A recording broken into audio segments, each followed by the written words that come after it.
L'objectif de cette campagne consiste justement à dissiper les mythes entourant les maladies cognitives et à encourager le public à voir la personne plutôt que la maladie. Au niveau de nos intervenantes sur le terrain, oui, ils travaillent beaucoup à dissiper les mythes.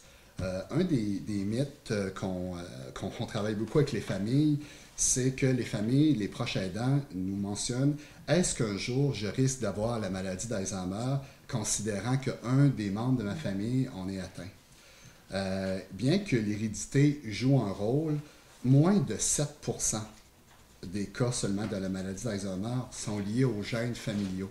Au Canada, à l'heure actuelle, on parle de 747 000 personnes qui sont atteintes aujourd'hui de la maladie d'Alzheimer ou d'une autre maladie cognitive, et on s'attend que d'ici 15 ans, 1,4 million de personnes en seront atteintes. Un autre élément qui est très important, les femmes représentent 72% des personnes atteintes de la maladie d'Alzheimer au Canada. L'âge est le plus grand facteur de risque de la maladie d'Alzheimer. Après 65 ans, ce risque double à tous les 5 ans.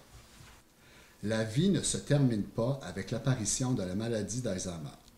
Les personnes atteintes d'une maladie cognitive peuvent continuer de participer à la vie sociale et de contribuer à leur collectivité, à leur propre façon, même lorsque la maladie progresse. Après de grandes lignes tirées pour mieux informer sur la maladie, un nouveau programme de musicothérapie aidant le contact avec les personnes atteintes a été dévoilé. Déjà actif ailleurs dans le monde, le programme arrive dans la baie et sera essayé sur la clientèle d'ici. Les recherches démontrent que la mémoire de la musique est fortement liée aux émotions et même à notre moi profond.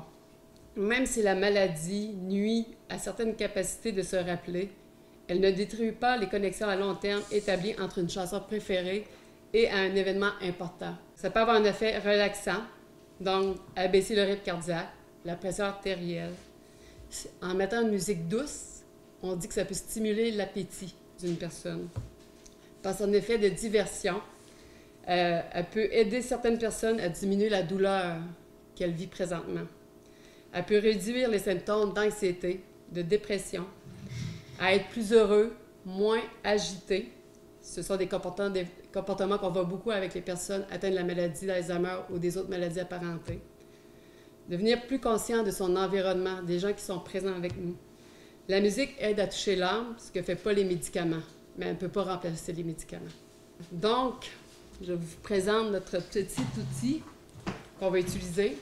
C'est des iPod Shuffle qu'on appelle. C'est sûr que le succès du projet Music and Memory, ça réside sur la musique personnalisée à chaque personne, mais aussi sur le partenariat.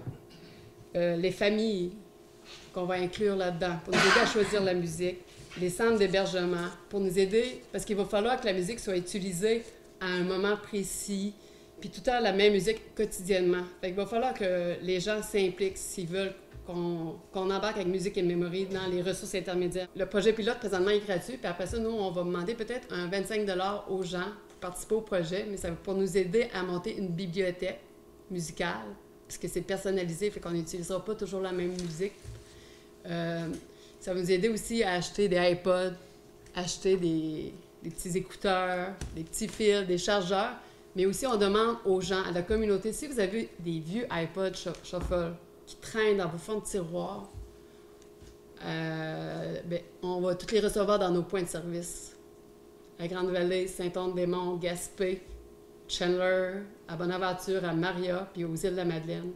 Parce que le programme, c'est sûr, on veut que mois de mai, mois de juin, qu'il soit partout en Gaspésie.